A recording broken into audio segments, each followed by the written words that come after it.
grabar acá y listo. Buenas tardes al que llegue, a los que vayan llegando, a los que por favor que sean del tercero B y que se metan a la plataforma, cosa de que usemos los canales formales en la medida de lo posible. Vamos a hacer la clase de historia, vamos a hacer clases de historia, ya no vamos a jugar Magic, ya estamos en cuarentena, no podemos jugar Magic. La cosa es que tal cual como lo hicimos hace 2 semanas, en esta horita, o un poco menos, vamos a tratar los contenidos tanto de formación ciudadana, de educación ciudadana y de historia y geografía, ¿ya? En este momento le corresponde al tercero E. Aquí todavía estoy esperando que se conecten en la plataforma, pero las cosas se tienen que hacer a la hora que se indica. Estaban avisados todos y yo me aceleré y después me di cuenta que estaba mal y lo arreglé y todavía no llega nadie. Así que vamos a empezar nomás. Después ustedes verán el respaldo y se pondrán al día con las cosas que se tienen que poner al día. Ahora, lo primero es tirón de oreja. Nadie ha hecho nada, nada en el tercero C, en el tercero E y en el tercero F. Tienen que hacer las actividades. Ya no las planificamos para que ustedes las dejen ahí de adorno. Y no es la idea que se le acumule a usted pega de más, ¿ya? Nadie quiere que a usted se le acumule pega de más. Ahora, la primera parte vamos a hablar de mundo global o historia y geografía. Niños, aquí hay una pequeña retroalimentación para que los vean los que están aquí en el directo de Instagram también. Hay una retroalimentación. Estoy de acuerdo, pero como no entendí lo de mate y la profe no contesta, entonces me entiendo. No se preocupe, todos vamos a salir de la depresión, ¿ya? No hay mal que dure 100 años, ni tonto que lo aguante, ¿ya? En un tiempo más nos vamos todos a volver a encontrar y vamos a entenderlo todo y vamos a ser todos muy felices. A ver, solamente hay que esperar. Que no se lo coma la ansiedad. La retroalimentación de la clase anterior tiene que ver con los temas de las causas de los procesos migratorios. ¿Ya? La actividad era bien simple. Aparecía el videíto, la activación de conocimiento, después venían dos textos. Y después de los dos textos venía la actividad y en la actividad usted tenía que eh, hacer un análisis en un cuadrito de los dos textos. Aquí yo, con la profesora, les vamos a dejar uno hecho para que vea que no era difícil, ¿ya? Y que tiene que ponerse al día porque al final lo que nosotros le estamos pidiendo en las dos asignaturas no es nada del otro mundo, es comprensión lectora. Ahora, la actividad era el cuadro de análisis. La fuente uno que tiene que ver con las migraciones según la ONU, tenía que traer una idea principal, una idea secundaria y las conclusiones. ¿Ya? La idea principal del texto era súper simple, las causas de la migración, que era con lo que tenía que ver el tema de la clase. Ya no les vamos a dejar algo que, tiene, que trate de otra cosa, sino le tenemos que hablar de las causas de la migración. La idea secundaria era el aumento de la migración. Ya el texto especifica con cifras de que en tantos años, en comparaciones anteriores, la cantidad de gente que se ha movido en desplazamientos de población ha aumentado en el último tiempo. Y las conclusiones tenían que ver con temas que usted pudo extraer del texto, con cosas que vio en las noticias que se relacionan con el tema, o con cosas que usted mismo ha visto con sus propios ojos. Y evidente que, por ejemplo, en los últimos 4 o 5 años aquí dentro de la comuna, de nuestra comuna en Coquimbo, la cantidad de personas migrantes en nuestra comuna ha aumentado un montón. Hace 4 o 5 años no había, por ejemplo, tanta población de personas colombianas o de personas venezolanas viviendo en nuestra comuna. Ahora hay mucha gente. Y eso es evidente. Y usted podría haberlo notado como una conclusión. ¿Ya? Ahora, eso es respecto a la retroalimentación de la clase anterior, cosa de que se empiecen a poner las pilas. Aquí nosotros les regalamos un textito, ahí está analizado ya, la idea es que haga el segundo. Eran dos textos, recuerden.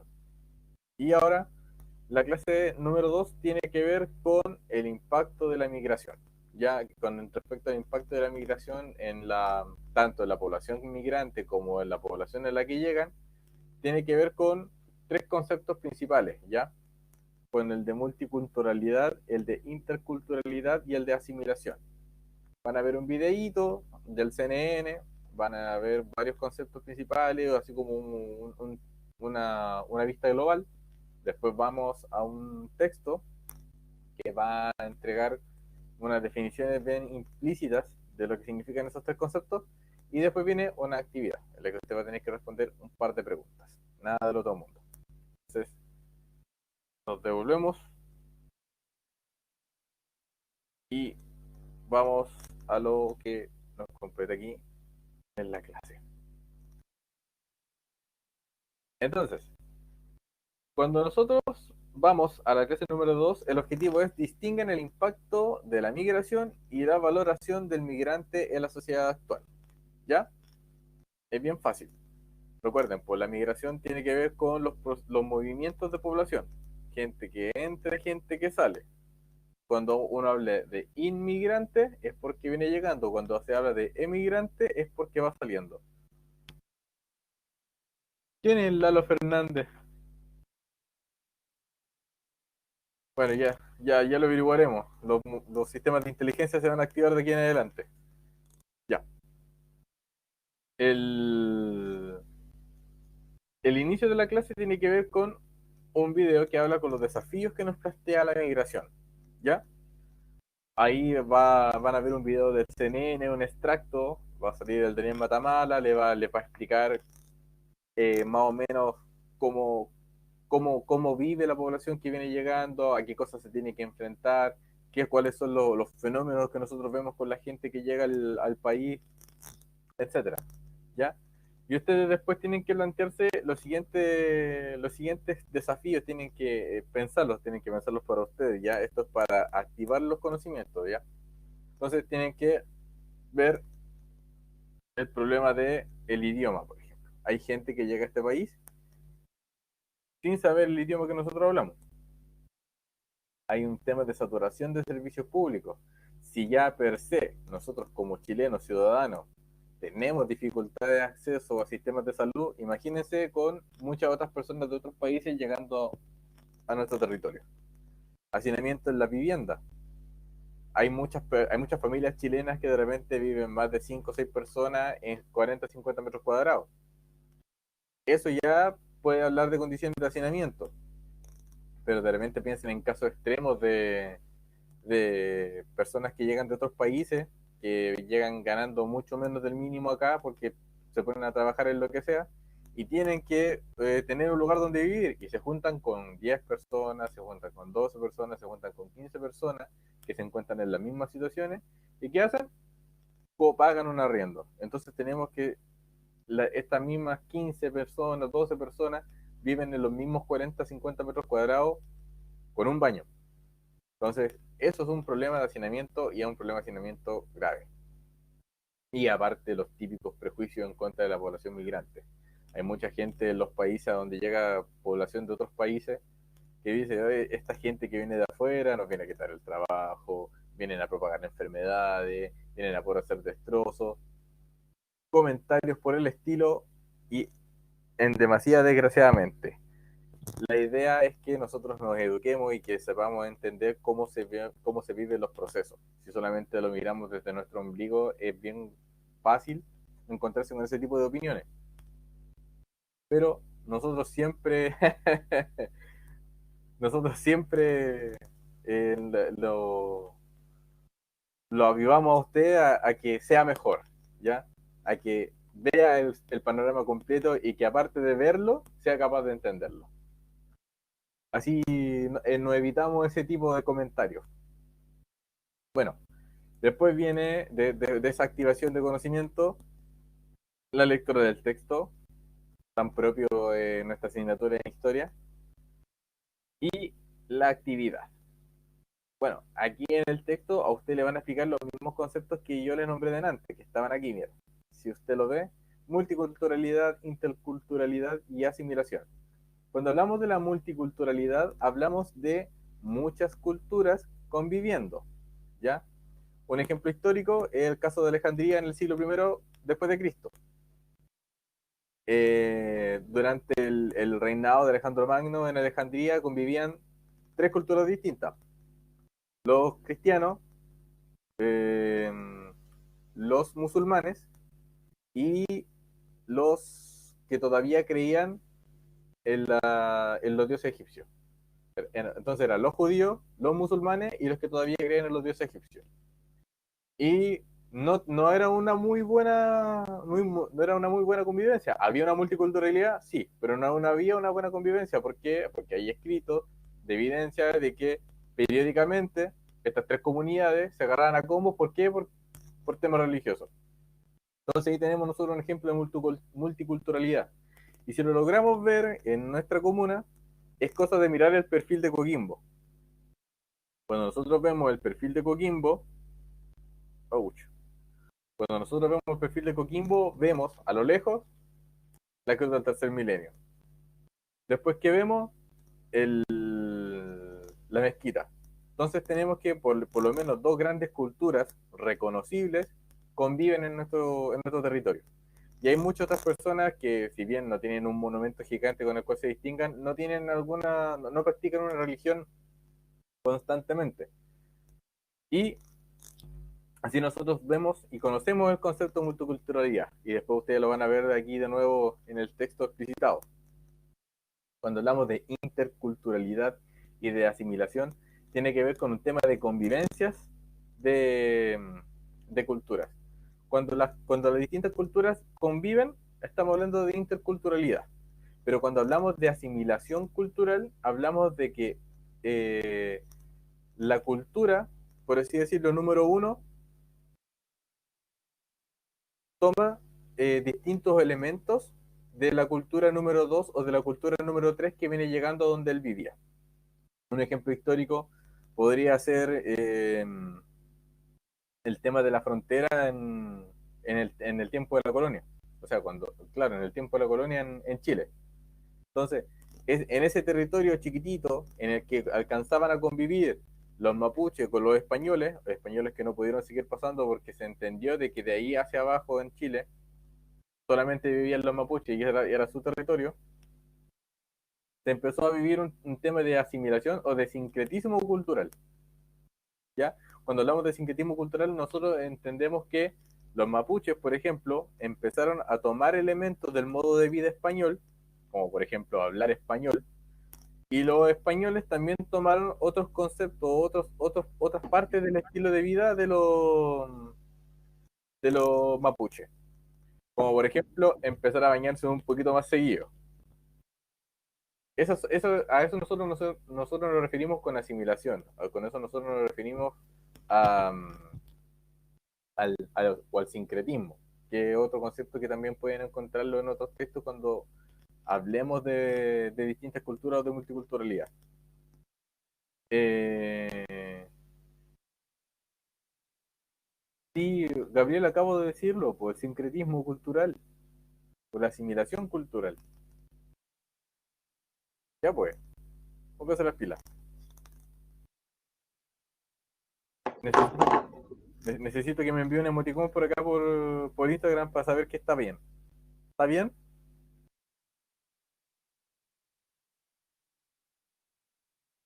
Parece que se durmió Gabriela. Bueno, ya no importa. Entonces, en ese texto, usted va a encontrar esos mismos conceptos, pero implícitamente, ¿ya? Ahí está el texto, no es nada del otro mundo, es bien cortito. Y después usted, ¿qué tiene que hacer? Responder la actividad. Ah, muy bien. Qué bueno saber que está bien. La actividad son cuatro preguntas. ¿De qué manera contribuye la migración a la inclusión y el pluralismo en la sociedad? ¿Cuáles son los hallazgos más interesantes en torno a los migrantes? Eh, los desafíos y la construcción de una sociedad plural. ¿Qué desafíos se reconocen con más frecuencia y cuáles son los que se niegan u omiten? ¿Qué sociedad se espera construir y cuál es el lugar que ocupan los migrantes? Yo estoy bien, mi querida Gabriela, haciendo clases, pues. Ahora, las preguntas se resuelven fácil, ¿ya? no requiere de un mayor conocimiento conceptual. Normalmente con lo que usted ha vivido, con lo que usted ha logrado recuperar información a lo largo de los años que lo hemos hecho clase y con lo que puede ver en las noticias, usted podría contestar todo esto. El texto está para su apoyo, ¿ya? Es como lo que pasa en las pruebas. Nosotros cuando le mandamos una prueba, la mayoría de las cosas usted las puede responder solamente poniendo atención a la información que se le entrega en la prueba. Ahora, que usted no lo sepa ver, es otra cosa. Estas son el tipo de cosas que usted ya debería estar acostumbrado.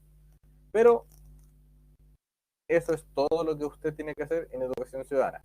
Ponerse las pilas con Mundo Global, perdón. Ponerse las pilas con la actividad anterior, que es completar el cuadrito, y hacer la nueva actividad, que no es nada larga y que no es nada del otro mundo. Ahora vamos a pasar a formación ciudadana. Profesor, en Instagram tengo a 4 personas. ¿De qué cuántos tengo? Sigo teniendo a nadie en la plataforma. Tercero es, levántense. Por último, llegan a la parte de educación ciudadana. ¿Cómo que no sabe nada de migración usted? Ah, cruzó medio continente para llegar a Coquimbo. Y ahora vamos a... ¿Dónde dije? Formación ciudadana. Educación ciudadana. Nos vamos a la pestañita de educación ciudadana. No, por Gabriela. Acuérdate, la profesora Ana Miqueles a ti te hace 2 asignaturas distintas. Lo que normalmente se conoce como historia es mundo global. Y formación ciudadana tiene que ver con lo que vamos a ver ahora, que en este momento estamos en la unidad del reconocimiento del sistema democrático, por así decirlo. Los riesgos, las características y las responsabilidades que tenemos que cumplir todos. Ahora, en, en formación ciudadana, en educación ciudadana, y darle, la clase anterior tenía que ver con los riesgos. Ahí está mal escrito, pero cuando ustedes lo vean con la profesora Ana Miqueles lo van a ver bien porque lo corregí y se lo mandé a ella. El, la clase anterior tenía que ver con los riesgos para la democracia y ustedes tenían que hacer 2 actividades. Tenían que ver un videíto, activaban conocimiento, bla, bla, bla, bla, bla. Después leían un texto que tenía que ver con el tema de la robotización de la democracia. Y la primera actividad tenía que ver con el desarrollo de 3 ideas que se podían extraer del texto.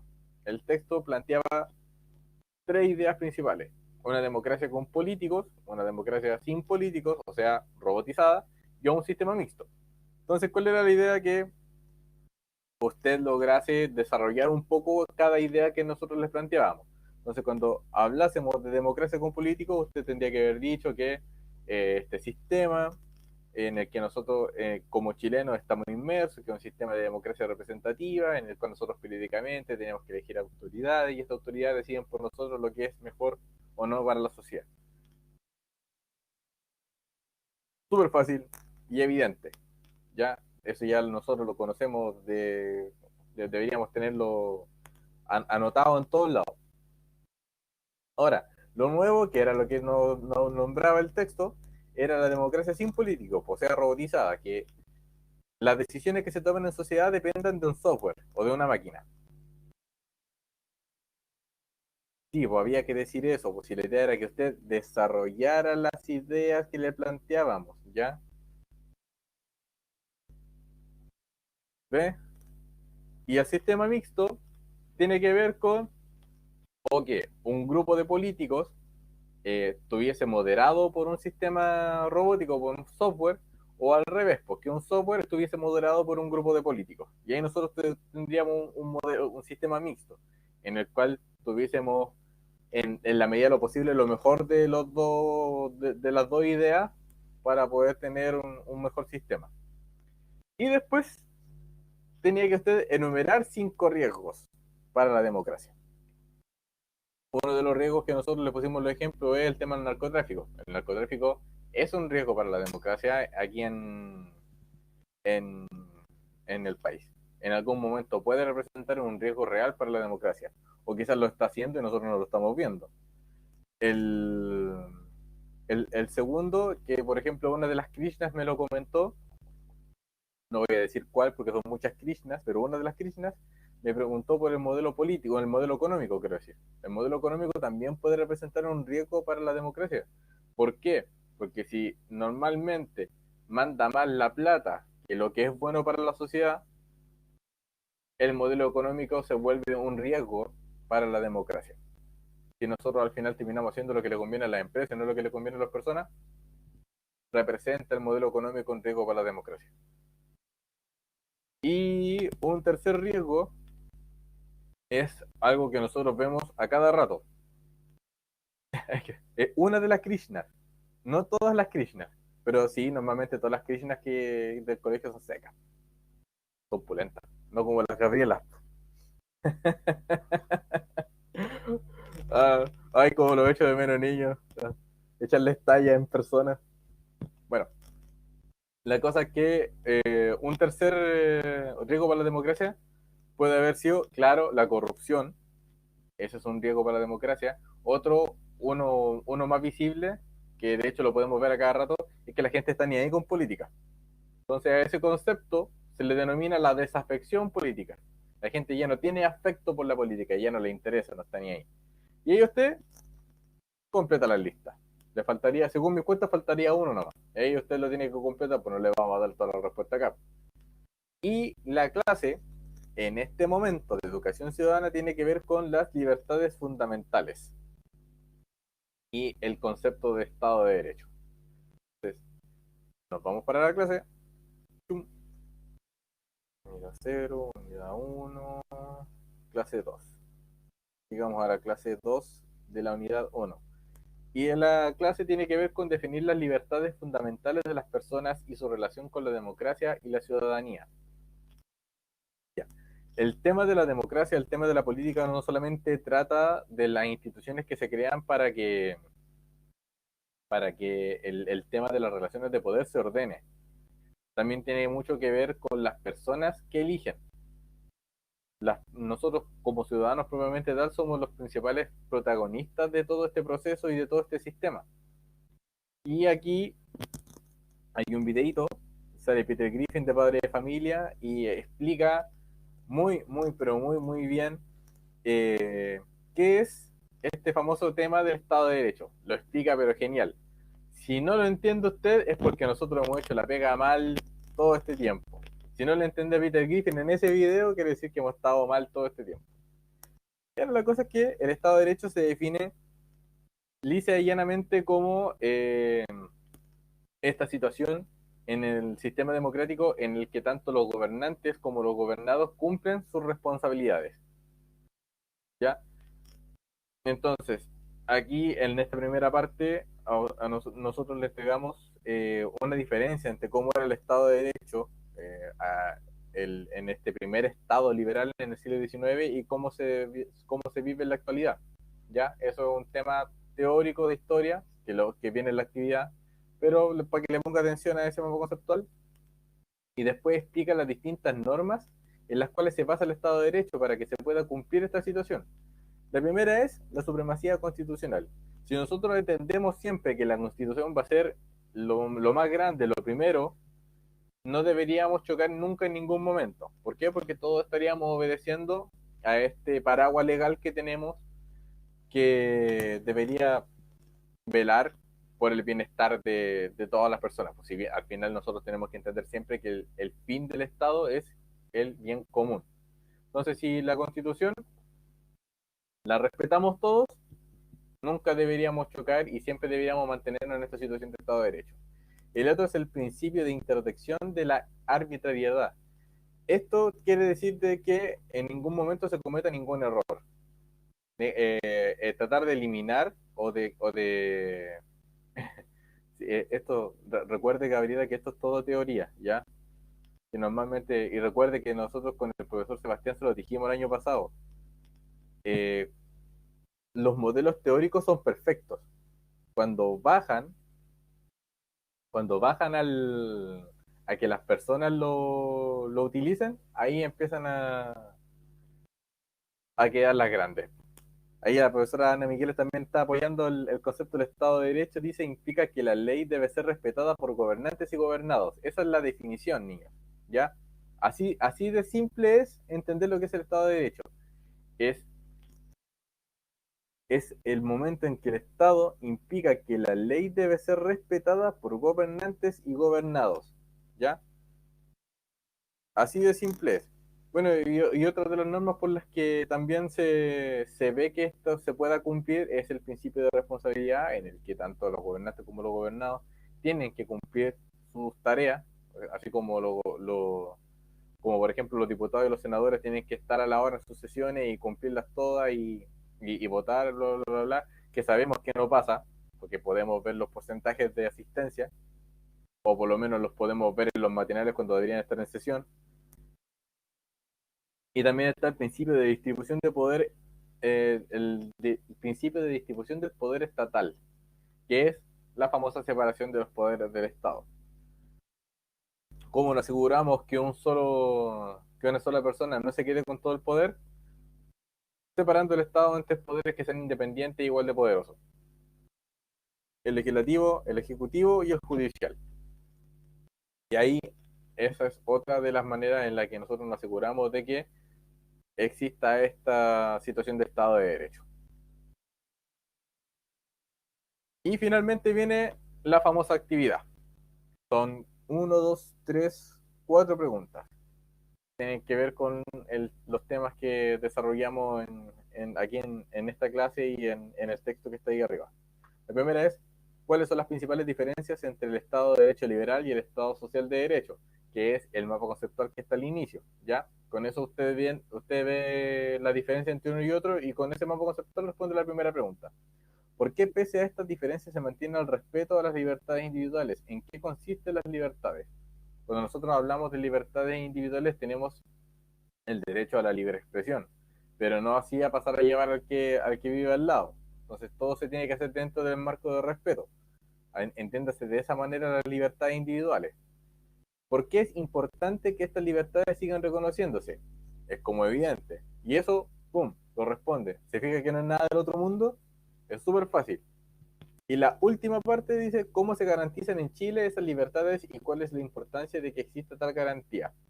Y en esta parte nos vamos a detener un momentito porque tiene que ver con temas y contenidos que nosotros vimos el año pasado en la unidad de derechos humanos, si es que no se acuerdan. O sea, la idea es que cuando usted lea todo eso y llegue a esta última pregunta, todo el conocimiento que usted tiene lo echa a andar. Y en algún momento llega esa parte. Pero aquí nosotros vamos a tratar de acortarle un poco el camino, y cuando nosotros nos referimos de cómo se garantiza en Chile esas libertades y cuál es la importancia de que exista tal garantía, es por ejemplo que exista un Instituto Nacional de Derechos Humanos. Con el Instituto Nacional de Derechos Humanos, la función de ello es pesquisar las distintas violaciones que se puedan cometer en algún momento y denunciarla en, en instancias internacionales, cosa de que Chile reciba sanciones por pasar a llevar a la gente que vive en su estado. Entonces esa es una manera de garantizar las libertades de las personas. Ese es un ejemplo súper súper fácil. La otra, por ejemplo, es que exista un sistema judicial en Chile y que no sea tan arbitrario como el que era antes de la reforma. Pero también es otra respuesta válida. Y ahí ustedes tienen que elegir uno y desarrollarlo un poquito. Nada del otro mundo, todo súper fácil. Ya no le metimos dos actividades en ninguna clase, cosa de que usted tenga un poquito menos que hacer en comparación con la clase anterior. Y esto está muy fácil. Ahora, desgraciadamente no tengo a nadie en la plataforma, así que supongo que la Gabriela no tiene dudas, pero si la Gabriela tiene dudas, las tiene que tratar con la profesora, pues. Si usted está aquí de cola. ¿Quién más está? La Bárbara. Bárbara, ¿usted tiene alguna duda, alguna cosa por el estilo? Un par de minutitos para atender dudas.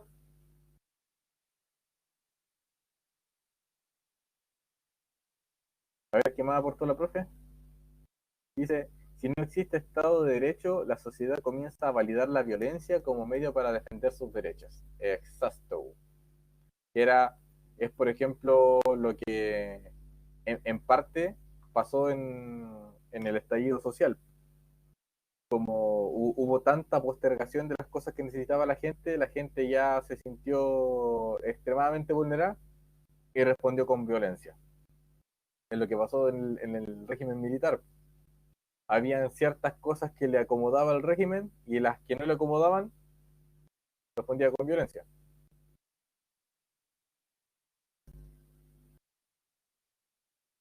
Y parece que ya estamos listos, porque no llegó nadie. Entonces, así que espero, pues pregunten qué año Jesús se enfrentó a Hitler junto a Stalin. En tu línea temporal no sé, viejo. No, no conozco tus fantasías y desviaciones del tiempo. Eh, pero de todas maneras, si tenéis dudas, pregúntale a Hitler. Y eso sería todo, pues niños. Espero que se encuentren bien. Espero poder verlos pronto de nuevo y que todo esto se normalice o haya una nueva, esa nueva normalidad, pero la de verdad sí. Y eso, pónganse a trabajar. Llamado estricto a los del tercero C, el E y el F que no han hecho nada. Por favor, pónganse las pilas y para que no se les junte tanta pega ya. Los quiero mucho a todos. Los profesores acá siempre vamos a estar disponibles para ustedes, así que cualquier duda, a lo interno o al Instagram o a la plataforma, ahí ya ven ustedes. ¿Ya? Muac. Chau.